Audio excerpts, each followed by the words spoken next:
اعوذ باللہ من الشیطان الرجیم بسم اللہ الرحمن الرحیم الحمدللہ رب العالمین والصلاة والسلام علی رسولہ وعلی اہل بیتہ الطیبین الطاہرین المعصومین المظلومین الذین اذھب اللہ عنہم الرجس وطہرہم تطہیرا اللہم صلی علی محمد وعلی. السلام علیکم ورحمۃ اللہ وبرکاتہ. اللہ تعالیٰ کا جتنا شکر ادا کریں کم ہے کہ اس نے پھر ہمیں توفیق دی. کچھ لوگ بیمار ہیں، کچھ لوگ مجبور ہیں، اور ہمارے بہت سے قرآن سینٹر میں آنے والا اس دنیا میں نہیں ہے. اللہ تعالیٰ جو دنیا سے چلے گئے ان کی مغفرت فرمائے، اور جو مشکلات میں ہیں اور آنے سے معذور ہیں ان کی بھی توفیقات میں اضافہ فرمائے، اور اس مہینے کو بطور احسن ہم سے قبول فرمائے. ایک درود اور پڑھتے محمد وآل محمد. تقریباً 13 سال گزرے اور 14واں سال ہے، اور الحمدللہ آپ لوگوں کی محبتوں سے ایک نسل جو اس وقت پیدا ہوئی تھی اب 14 ایئرز کی ہے. ہو سکتا ہے یہاں پر نہ ہو لیکن آتے ہیں، اور پھر ابھی بھی الحمدللہ بچوں کی تربیت کے لیے آن لائن بھی سسٹم شروع کیا ہوا ای علم کا، اور فزیکل بھی ہے. تھوڑی زحمت ہوتی ہے لیکن ظاہر ہے کہ کوئی بھی اچھی چیز زحمت کے بغیر ہاتھ میں نہیں آتی ہے. اور پھر آن لائن بہت اچھا ہے، بہت سے لوگ الحمدللہ آن لائن فالو کرتے ہیں، لیکن جو اجتماع میں برکت ہے اس کی بات ہی کچھ اور ہے.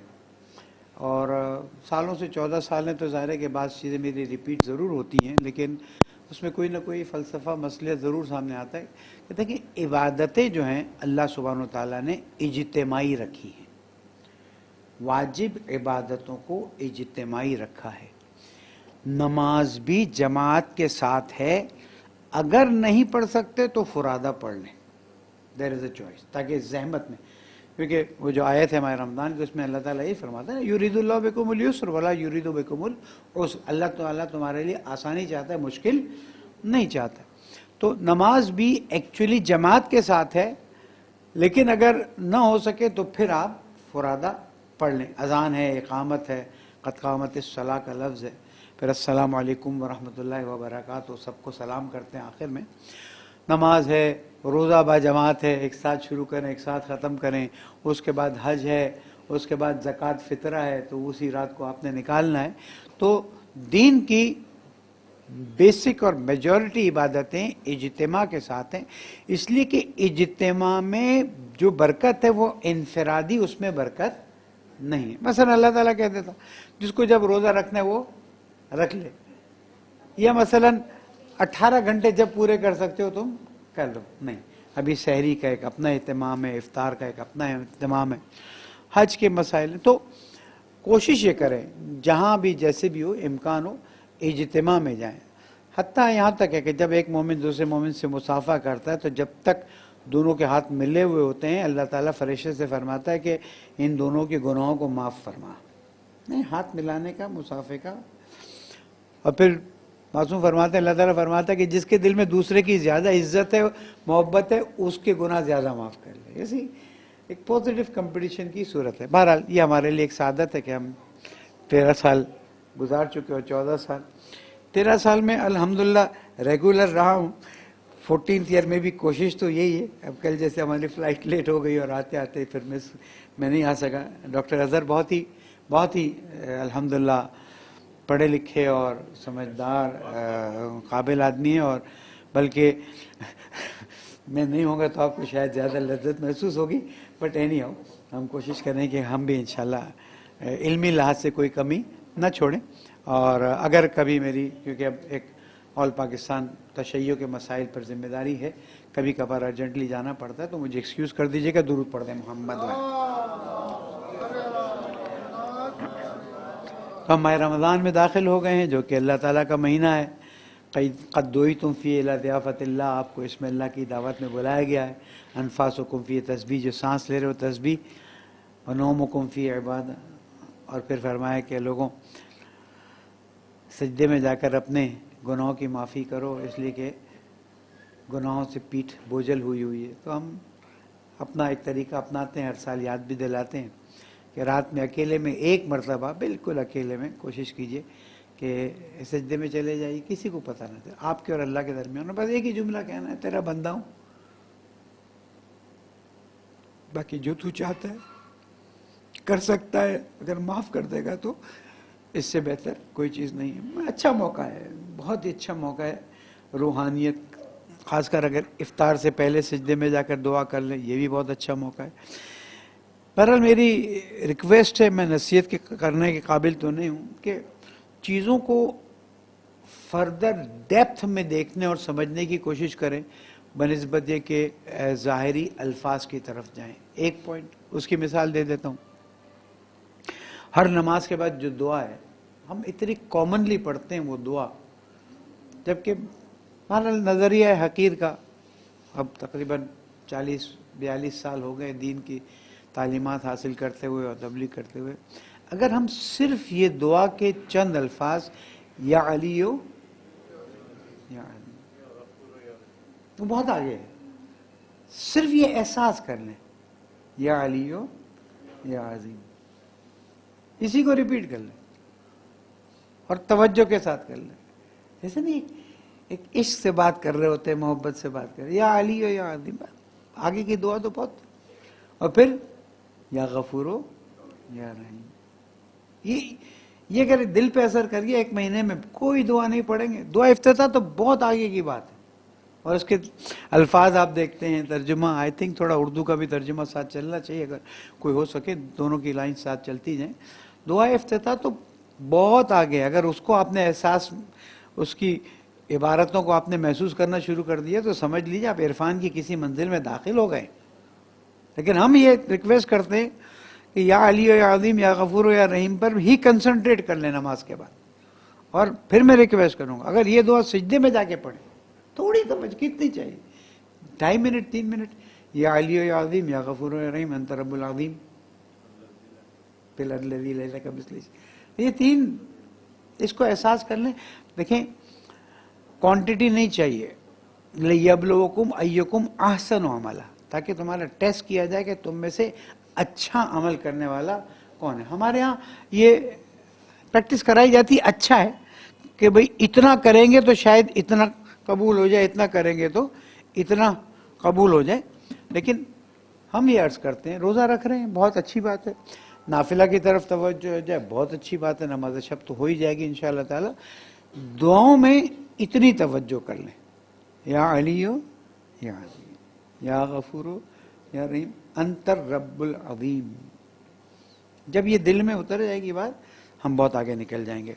اور بس یہ کہ کسی کو اذیت نہ کریں، ہمارے ہاتھ سے کسی کو تکلیف نہ ہو، ہم نے اگر یہ کر لیا ہمارا ماہ رمضان ٹاپ اور سپر ماہ رمضان ہو جائے گا۔ ہم نے جس دفعہ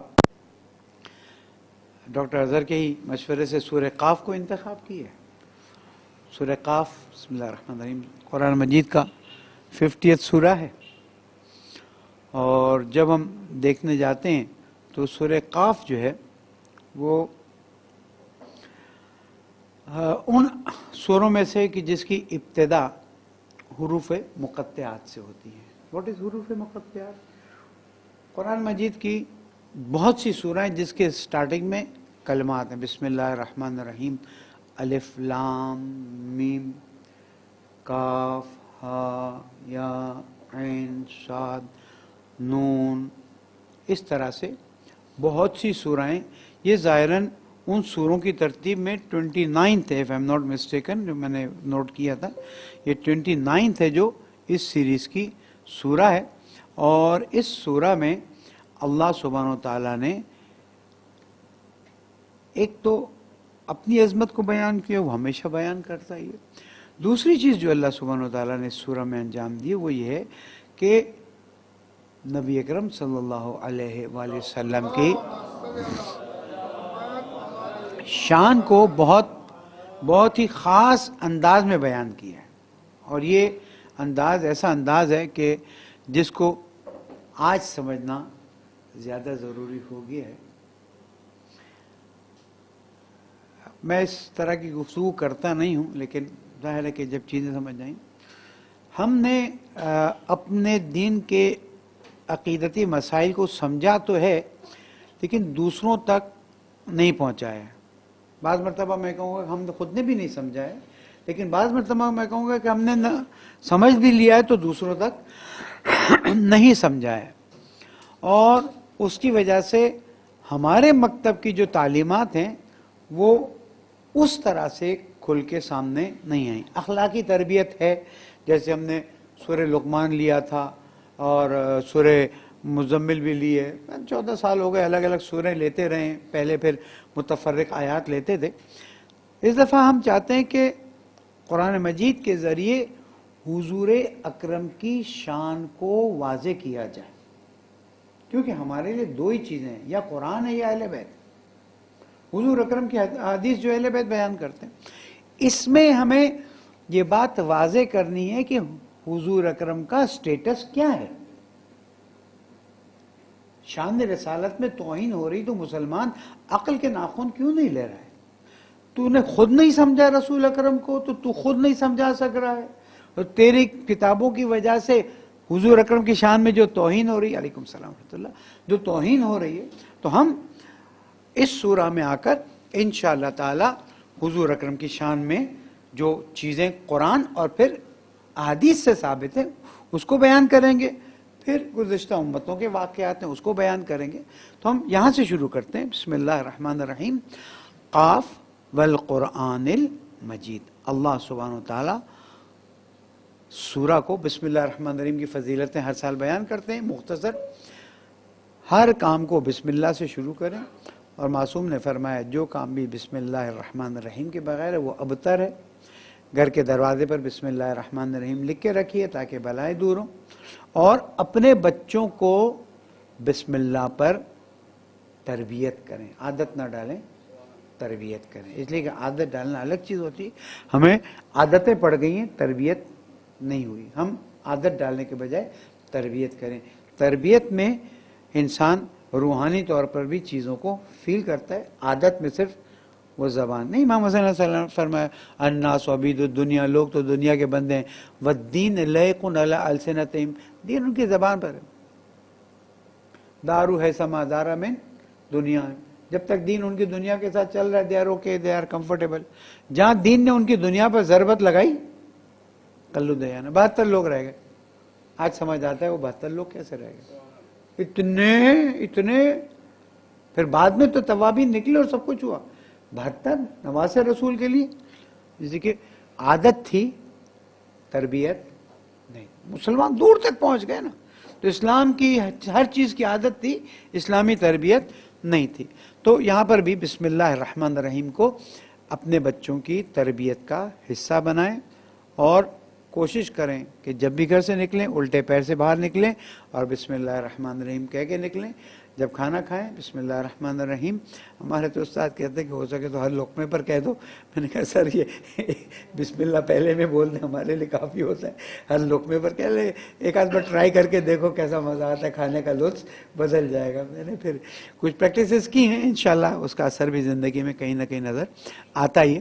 تو بسم اللہ کو اپنی زندگی کا لازمی حصہ بنائیں، تربیت کریں، عادت نہ رکھیں۔ ایک درود اور پڑھ دیں محمد۔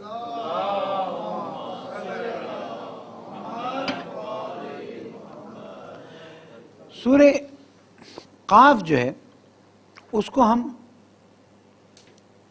اس نظر سے دیکھنے کی کوشش کرتے ہیں کہ یہ سورہ جو ہے وہ قرآن مجید میں ایک خاص مقام رکھتا ہے، اور بسم اللہ الرحمن الرحیم کے بعد جو پہلا حرف آ رہا ہے قاف، اس پہ بہت گفتگو ہے، بہت گفتگو ہے۔ جتنے بھی حروف مقطعات ہیں ان سب کو جمع کیا گیا، سب بتایا گیا، تو اس میں بہت سے جملے بن بھی جاتے ہیں۔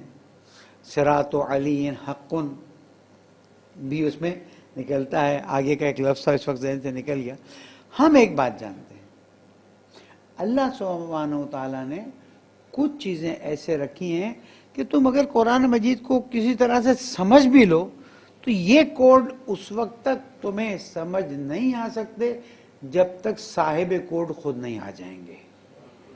یہ اللہ تعالیٰ نے اپنی جگہ پر رکھا ہوا ہے کہ یہ قاف یہاں پر کہہ کر، اب ان لوگوں نے کہا کہ وہ اس زمانے میں ہوتا تھا قاف، تو سب بولتے ہیں یہ کیا ہو گیا، ٹھیک ہے تفسیر میں لکھنی 2000 تفسیریں ہیں، ہر ایک نے اپنے حساب سے لکھا.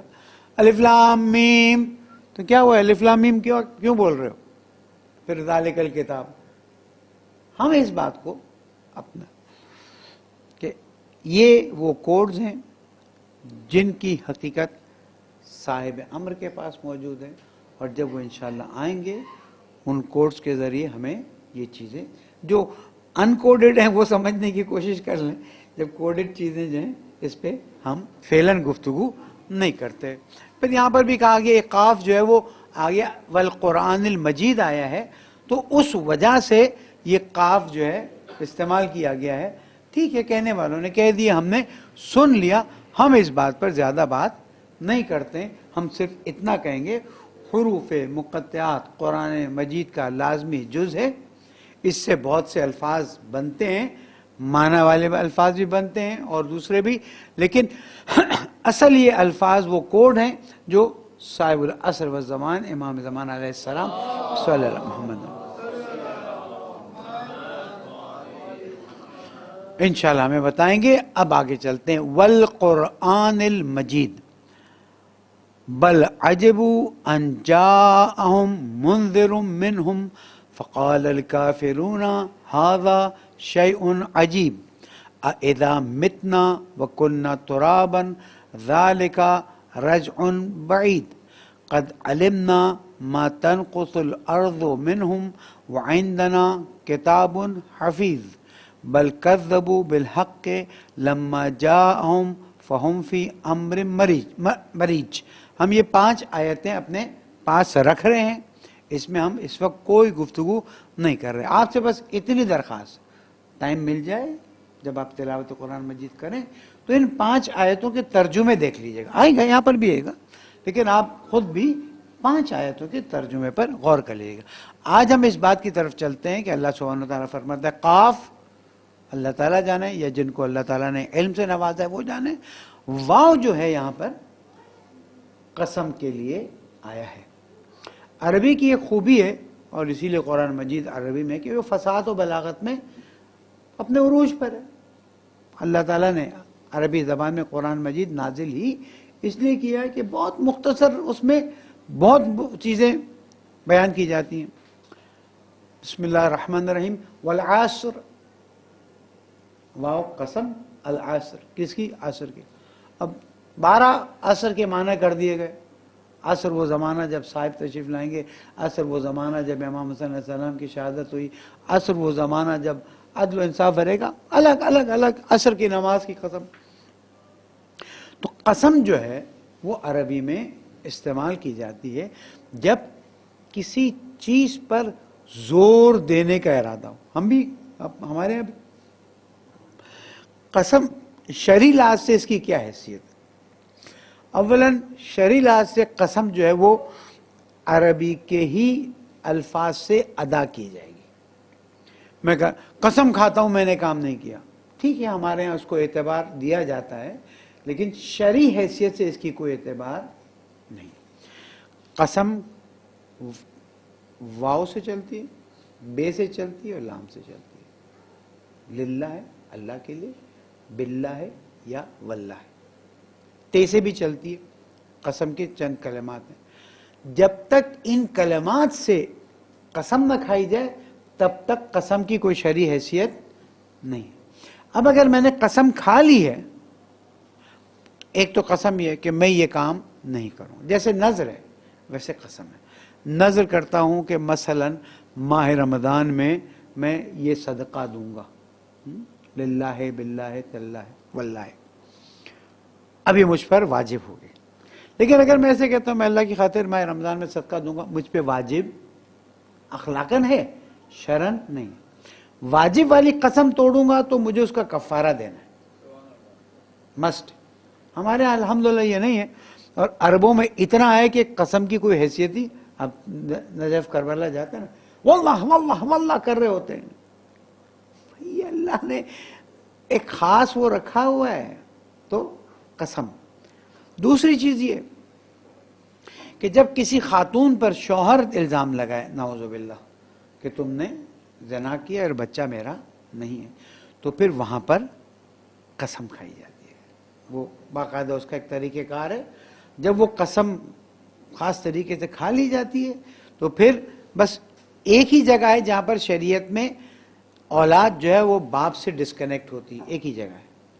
باقی جو ہم کہتے ہیں تجھے آگ کیا وہ فلموں والا, وہ ہمارے یہاں آگ کا کوئی کانسیپٹ کوئی, آئی ریپیٹ, فقہ اہل بیت و فقہ جعفریہ میں آگ کا کوئی کانسیپٹ نہیں, ایکسیپٹ یہ کہ بیٹا باپ کو قتل کر دے, ایک. دوسرا, مرد اپنی بیوی پر الزام لگائے, اب باپ بیٹے کی بات نہیں کرتا ہوں, مرد اپنی بیوی پر باقاعدہ شرعی طور پر الزام لگائے کہ یہ بیٹا مجھ سے نہیں ہے, وہاں پر قسم کھائی جائے گی. بس وہاں پر وہ اولاد اس باپ سے ڈسکنیکٹ ہو جائے گی. وہ ایک آگ کا طریقہ ہے. باقی اخلاقاً آگ ہونا اور دوسری چیزیں وہ اپنی جگہ پر موجود ہیں جس کو ہم الگ الگ وقتوں میں بیان کرتے رہیں. اس لیے معصوم فرماتے ہیں. اچھا, اپنا اب یہ بھی بتا دو, اپنا حق ثابت کرنے کے لیے بھی قسم استعمال ہوتی. کورٹ میں گئے, یہ میرے ہاتھ میں قاضی سے کہہ رہا ہوں یہ میرا ہے, یہ کہہ رہے ہیں کہ میرا ہے. قاضی مجھے کہے گا گواہ لاؤ, کیونکہ تمہارے ہاتھ میں چیز ہے تو تم گواہ لاؤ. میرے پاس گواہ نہیں, تو دوسرے والے سے قاضی کہے گا کہ تم قسم کھاؤ. اگر اس نے قسم کھا لی تو مال اس کا ثابت ہو جائے گا, اسے دے جائے گا. ایک پورا پروسیس ہے, ابھی اس پہ زیادہ بات نہیں. سمجھانا یہ چاہ رہا ہوں کہ اس قسم کے لیے معصوم نے فرمایا ہے کہ اگرچہ کہ یہ تمہارا حق ہو, دیکھیں, اگرچہ کہ یہ تمہارا حق ہو, اللہ سبحانہ و تعالیٰ کی عظمت کی خاطر قسم مت کھاؤ, مال چھوڑ دو, اللہ تمہیں کچھ اور دے دے گا. اب دین کا مزاج دیکھ رہے ہیں. تمہارا مال ہے, اس نے غصب کیا ہے, حاکم شرع کے پاس تم کھڑے ہوئے ہو, اور اب حاکم شرع تمہیں کہتا ہے کہ گواہ نہیں ہے اس کے پاس, اور تمہیں کہتا ہے, حاکم شرع کہتا ہے کہ اب تم قسم کھاؤ.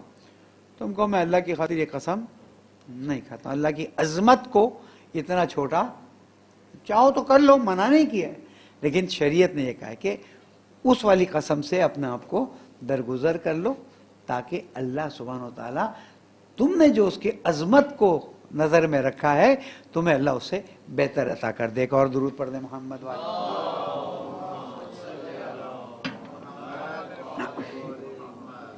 اب اس کے بعد ہم آتے ہیں لفظ کی طرف, والقرآن المجید. قسم اللہ تعالیٰ خیر ہے, قاف والقرآن, قسم کھاتا ہوں قرآن مجید کی. اگر ایک قسم کھائی جاتی ہے بہت ہی عظیم چیز کی. ہم اللہ کی قسم کھاتے ہیں, یا قرآن کی قسم کھاتے ہیں, یا علم مبارک کی قسم کھاتے ہیں. احترام. قسم کھانے والا کون ہے؟ اللہ تعالیٰ کی ذات. اور کس چیز کی قسم کھا رہا ہے اللہ تعالیٰ؟ یعنی معاملہ والطور, طور والا معاملہ نہیں ہے. والقلم, نون والقلم. اب معاملہ کس چیز کا ہے؟ قرآن مجید کا. اتنی بڑی بات ہے کہ اب اللہ سبحانہ و تعالیٰ قسم کھا رہا ہے والقرآن المجید. قرآن کو سمجھاتا ہوں, مجید, مجد یعنی عظمت والا, مجد یعنی صاحب عظمت. اس قرآن کی قسم کھا رہا ہوں, یا اللہ تعالیٰ کھا رہا ہے, جو اس عظمت والا ہے جس کی عظمت کو اللہ سبحانہ و تعالیٰ بیان فرما رہا ہے. آج ابتدا قرآن پہ بات کرتے ہیں, اور قرآن مجید نے قرآن کے بارے میں, جیسے آیت اللہ جواد عاملی ایک تفسیر کرتے ہیں قرآن کے الفاظ سے قرآن کی تفسیر, تو ہم بھی ایک چھوٹی سی پریکٹس کریں گے. لیکن پہلے ہم یہ بات سمجھ لیں کہ قرآن مجید, آگے بھی آئے گا, قرآن مجید کو اللہ سبحانہ و تعالیٰ نے اپنے حبیب کے لیے معجزے کے طور پر عطا کیا. عصائے موسیٰ نہیں دی, ید بیضا نہیں دیا, دوسری چیزیں نہیں دی. یعنی ایسا نہیں کہ ان کے پاس طاقت نہیں تھی, ٹھیک ہے ہو گیا, پاس ٹائم. اب تم فیوچر کے لیے آئے ہو میرے حبیب, آپ فیوچر کے لیے آئے ہیں, تو اب آپ کو مجھے وہ معجزہ دینا ہے جو فیوچر تک رہے. آپ ذاتی طور پر تو نہیں رہیں گے, آپ کا ذاتی بدن نہیں رہے گا, آپ پردہ فرما لیں گے, لیکن آپ کا معجزہ اپنی جگہ پر باقی رہنا ہے, ورنہ اسلام باقی نہیں رہے گا نا. چھوڑے تھے مصطفیٰ نے 2 گوہر, ایک پردے میں ہے, دوسرا غلاف میں. ٹھیک ہے نا, ایک پردے میں ماہ رمضان آیا ہے, الحمدللہ آپ لوگوں کے ایسا نہیں ہے, لیکن ایک رسم یہی. تو قرآن مجید کو اللہ سبحانہ و تعالیٰ نے معجزہ بنا کر بھیجا, اس لیے کہ اب جو زمانہ آنا تھا اس میں صاحب معجزے کو زمین پر نہیں ہونا تھا, پردہ فرمانا تھا. تو اب معجزہ اگر باقی نہ رہے تو دین کی حقیقت باقی نہ رہے. پھر معجزہ دیکھیں, 1400 سال ہو گئے, وہی عربی, وہی ترتیب, وہی الفاظ, کوئی زیر زبر پیش میں غلطی کمی نہیں ہے. اور پھر حسن دیکھیے, حسن یہ ہے کہ آج بھی مسلمان بیسیکلی قرآن مجید عربی میں پڑھتا ہے. دوسری, اب آپ الحمدللہ لوگ ہیں جو سفر کرتے رہے, دوسرے ادیان کی کتابیں ٹرانسلیٹ ہو گئی ہیں. جاپان میں جائیں تو جوڈائزم کی کتاب اس زبان میں ٹرانسلیٹ ہو کے لوگ پڑھتے ہیں, ہندو کی کتابیں ان زبانوں میں ٹرانسلیٹ کی. بھئی اب بچے جو ہیں کہ نہیں سمجھتے. اسلام نے ایک اصول رکھا, اب دیکھیں ماہ رمضان میں مولانا عربی پڑھنا ثواب ہے یا ترجمہ؟ عربی اولویت رکھتی ہے تاکہ وہ چیز اپنی جگہ پر. دیکھیں یہ پریکٹس میں رہی تو آج قرآن مجید اسی طرح سے انٹیکٹ ہے یا نہیں. ہم نے جب بات کی قرآن مجید کی, اس کے پرنٹ کی بات کی تھی, ہم نے اس کی کاپی کی بات کی تھی کہ جناب یہ نسخہ اب وہ ہے جو آتھینٹیکیٹ ہوا ہے. وہ زبان سے کچھ سلپنگ سمجھ لی گئی, کچھ اور سمجھ لیا گیا, اور کہاں کہاں جا کے کنفیوژن ہوئے. بالکل اس قرآن مجید میں نہ ترتیب میں کوئی کمی ہے, نہ کوئی رد و بدل ہے, نہ زیر زبر پیش میں ایکچول کوئی کمی. اب وہ قرات میں تھوڑی قل هو اللہ احد اللہ الصمد لم یلد ولم یولد ولم یکن لہ کفوا احد کفوا احد, یہ تلفظ کے لیے عرب کی زبان الگ الگ جگہ تلفظ ہوتی تھی تو وہ اس میں اجازت دی گئی ہے. لیکن ایکچول جب آپ ٹیکسٹ میں آ کے دیکھتے ہیں نا, ایکچول جو ٹیکسٹ میں لکھا ہے اس میں کوئی فرق نہیں. اور حکم یہی ہے کہ جب تلاوت کرو تو عربی کی تلاوت کرو.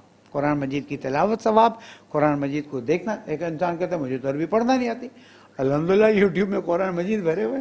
جس قاری کی تلاوت چاہیے, 100 سے زیادہ قرآن ہیں, جس کی آواز آپ کو پسند آتی ہو. آپ قرآن مجید کو آج بھی عربی میں حفاظت کس نے دی؟ اللہ سبحانہ وتعالی. انا نحنو نزلنا الذکر و انا لہ لحافظون, ہم نے ذکر کو نازل کیا, ہم اس کی حفاظت کرنے والے ہیں. یہاں ایک پوائنٹ سمجھاتا چلو, اور وہ پوائنٹ یہ کہ یہ جو اللہ تعالیٰ فرماتا ہے کہ ہم اس کی حفاظت کرنے والے ہیں, اس کے ظاہری الفاظ کی حفاظت ہے. اگر معنی کی حفاظت کی بات ہوتی تو آج 2000 تفسیریں ہمیں, بھئی 2000 تفسیروں میں 20% تو الگ الگ رہی ہیں نا چیزیں. میری بات فالو کر رہے ہیں آپ؟ ورنہ تو علامہ طباطبائی کا چربا تفسیر نمونہ ہو, مثلا تفسیر نمونہ کا چربا ہو, تفسیر فلاں ہو, اس کا وہ چربا ہو, نہیں. ہر مفسر نے کچھ تو الگ لکھا ہے نا. تو ایک ہی قرآن مجید کی آیت ہے یا آیات ہیں, انہی آیات کو ایک نے ایک طرح سمجھا, دوسرے نے دوسری طرح سمجھا, تیسرے نے تیسری سمجھا, چوتھے نے چوتھی, اس طرح سے 2000 چلے گئے. ہم اس بات کو جانتے ہیں کہ جو ترجمے قرآن مجید کے اہل بیت سے آتھینٹیکیٹ نہ ہوں اس کو ہم رد تو نہیں کرتے لیکن آتھینٹیکلی قبول نہیں کرتے. ہمارے لیے آتھینٹسٹی اہل بیت سے, مثلا ایک آیت کے 5 معنی سمجھ آ رہے ہیں, کون سا معنی ہے جو اولویت ہے, ہم احادیث میں ڈھونڈتے ہیں, دوسری جگہوں پہ ڈھونڈتے ہیں, وہاں سے پھر اس معنی کو مفسرین نے بڑا کام کیا ہوا ہے. آپ تصور نہیں کر سکتے. میرے استاد آیت اللہ معرفت رحمۃ اللہ علیہ واقعاً کیا شخصیت ہے. 70 جلد قرآن مجید پہ کام کرنے جا رہے تھے, 30 جلد تک پہنچے اور اللہ تعالیٰ نے انہیں اٹھا لیا.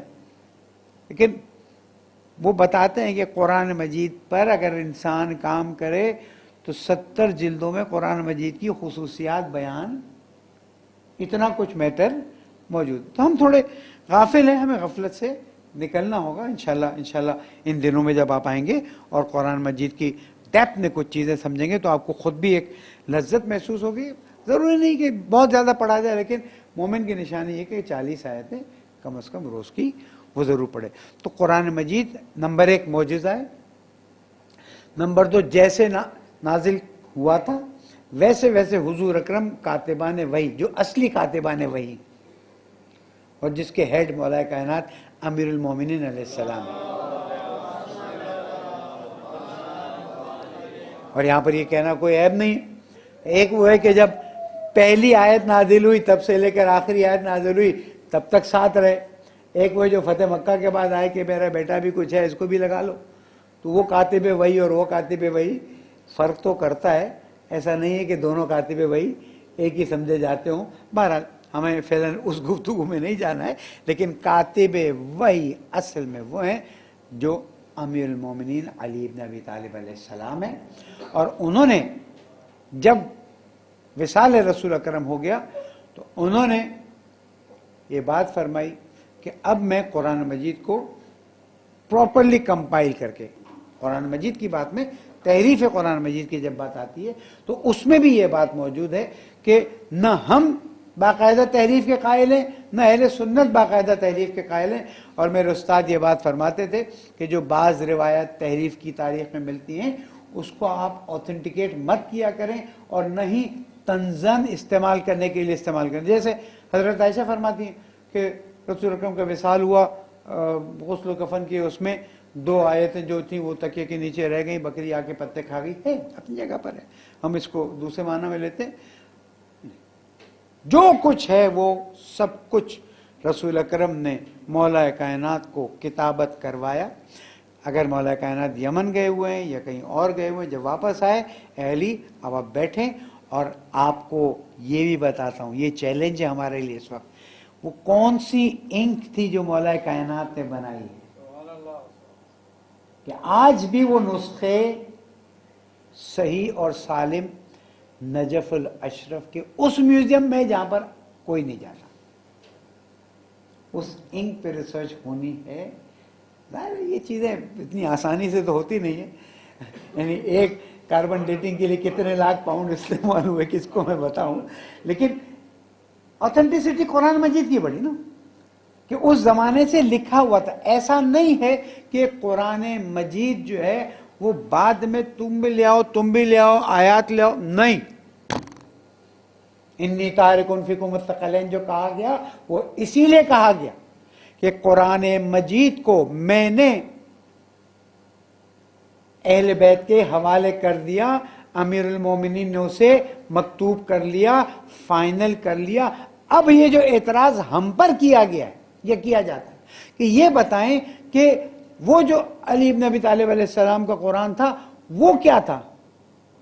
40 پاروں کا قرآن ہے, وہ کس پاروں کا.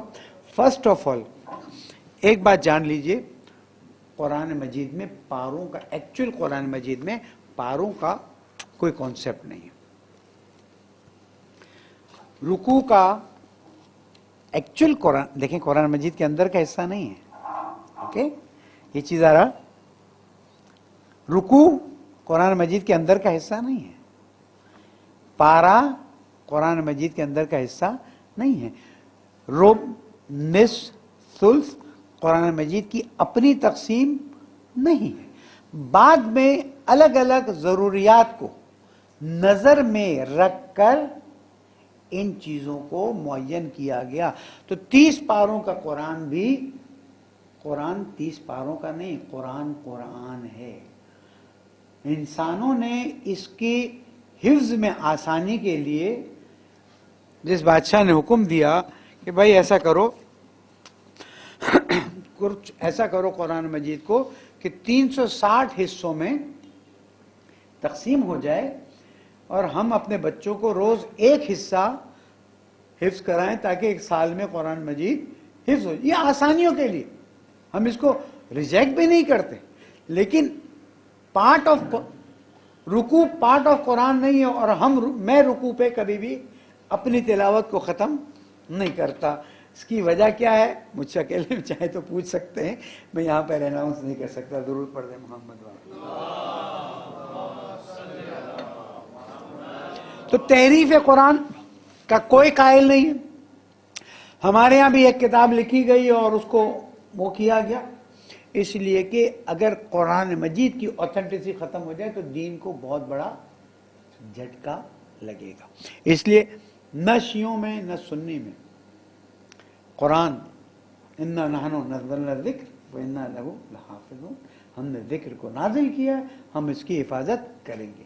ترتیب بھی وہی. بعض لوگ آتے ہیں کہ نہیں جناب دیکھیں وہ آیت وہاں سے وہاں آ گئی, وہ آیت وہاں سے آ گئی, یہ تو نہیں ملتی. یہ جوڑ ملتا ہے یا نہیں ملتا, میرا اور آپ کا کام.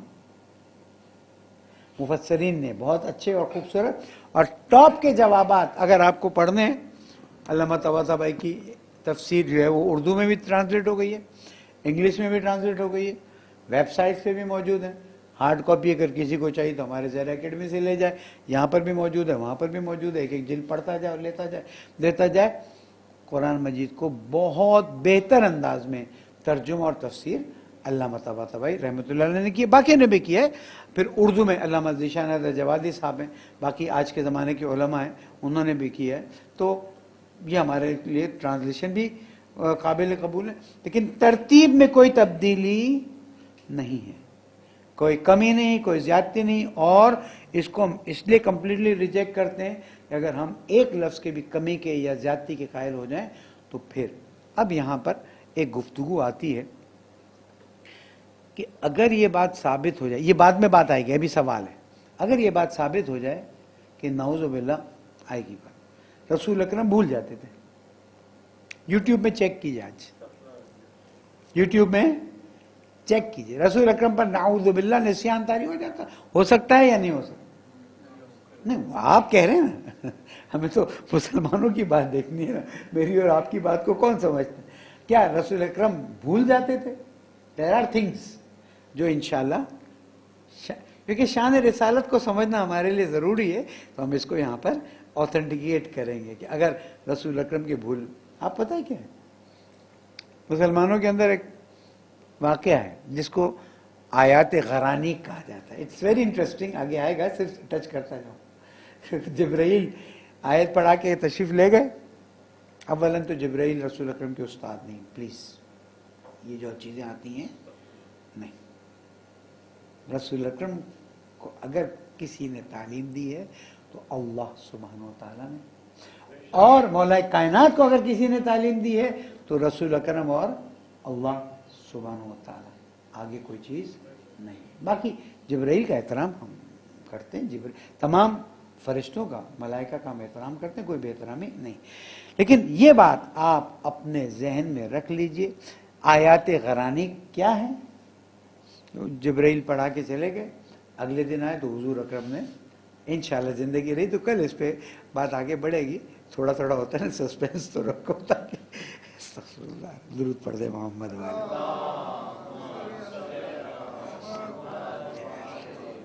جب دوسرے دن آئے تو پتہ چلا کہ رسول اکرم نے کچھ اور پڑھ دیا.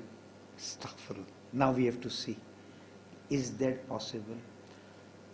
اور ایک ہم ایزمپشن لیں گے, آج ہم ایک ایزمپشن لیتے ہیں کہ اگر رسول اکرم کو چیزیں بھول جایا کرتی تھیں, نعوذ باللہ, رسول اکرم نماز بھول جایا کرتے, اگر اس ایزمپشن کو, جس کو کل زندگی رہی تو تھوڑا سا ٹچ کریں گے, پھر آیات جب آئیں گی تب ہم ٹچ کریں گے, تو اس ایزمپشن کی بنیاد پر آیا رسول اکرم بھول, نسیان, غلطی کر سکتے ہیں, یا اگر کر سکتے ہیں تو اس کے کیا آفٹر ایفیکٹس آتے ہیں, اس کو ہمیں دیکھنا ہوگا. تو قرآن مجید وہ اوتھینٹک کتاب ہے جو قیامت تک.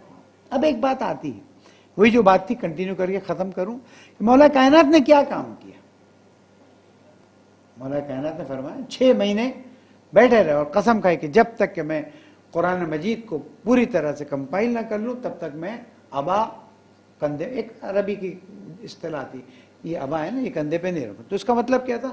اس کا مطلب یہ کہ میں جو واجبات ہیں نماز وغیرہ پڑھنا وہ کر لیں گے، لیکن اس کے علاوہ باقی کوئی کام نہیں کروں. تو مولا کائنات نے کیا کیا؟ اس کو ہمیں سمجھنا چاہیے. مولا کائنات نے جو شان نزول تھا، اب اس سورہ کی شان نزول کیا ہے اس پہ بھی ہم آ جائیں گے. اس سورہ میں فلاں فلاں کی طرف اشارہ کیا گیا ہے، جس کو کہتے ہیں نا فٹ نوٹس، حاشیہ. اصل قرآن مجید تو رسول اکرم نے لکھوا دی، ترتیب بھی رسول اکرم نے.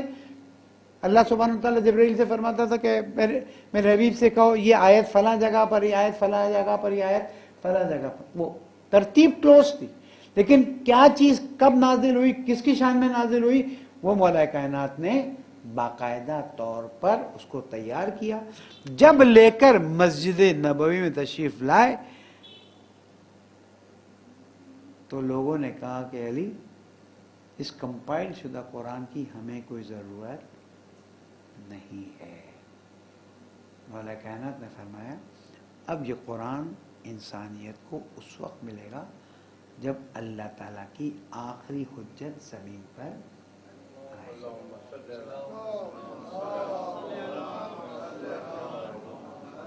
اس وقت قرآن مجید کے راز کھلیں گے. پھر ایک مصحف جناب فاطمہ زہرا سلام اللہ علیہ ہے. وہ مصحف کیا ہے کہ قرآن مجید ہے، اور رسول اکرم اس موقع پر جو فرماتے تھے یا جو درس دیتے تھے جناب زہرا کو، وہ اس میں کمپائل کیا گیا ہے. اس میں علوم ہے، بات آئے گی آگے تھے، اس میں کائنات کے علوم ہیں جو کہ رسول اکرم نے جناب زہرا سلام علیہ کو تعلیم دی تھی. جناب زہرا کیا بھائی علمی مقام بہت بلند ہے، اور مولا کائنات کا علمی مقام اپنی جگہ پر بلند ہے. ہم اس ماہ رمضان میں اگر اللہ سبحانہ وتعالیٰ نے چاہا تو اہل بیت علیہ السلام کا قرآن سے جو توسل ہے، تمسک ہے، اور قرآن مجید کے ذریعے جو انہوں نے انسانیت کی گائیڈنس کے لیے کام کیا، اس کو اس سورہ کے ذریعے سمجھنے کی کوشش کریں گے. اور اگر آپ کے پاس کچھ سوالات ہوں تو لکھ کے دے دیجئے، یا واٹس ایپ نمبر دے دیں تو واٹس ایپ نمبر پہ آپ بھیج دیجئے. اور اگر آپ کے واٹس ایپ پر ہمارے میسیجز نہیں آتے تو آپ اپنے واٹس ایپ نمبر پھر سے رجسٹر کرا لیجئے تاکہ آپ کو میسیجز آنے لگیں. اور انشاءاللہ کورونا کے بعد جب ہم اب فل سوئنگ میں چل رہے ہیں تو آپ لوگ بھی انشاءاللہ اس میں بھرپور شرکت کریں. پالنے والے گناہوں کو معاف فرما، پریشانیوں کو دور فرما، حاجات کو روا فرما، عبادات کو قبول فرما، عاقبت بخیر فرما، زمانے کے امام کو راضی فرما، ان کے ظہور میں تعجیل فرما. میں درخواست کروں گا، شب جمعہ بھی ہے، مرحومین انتظار کریں. تمام مرحومین اور شہداء کے لیے فاتحہ.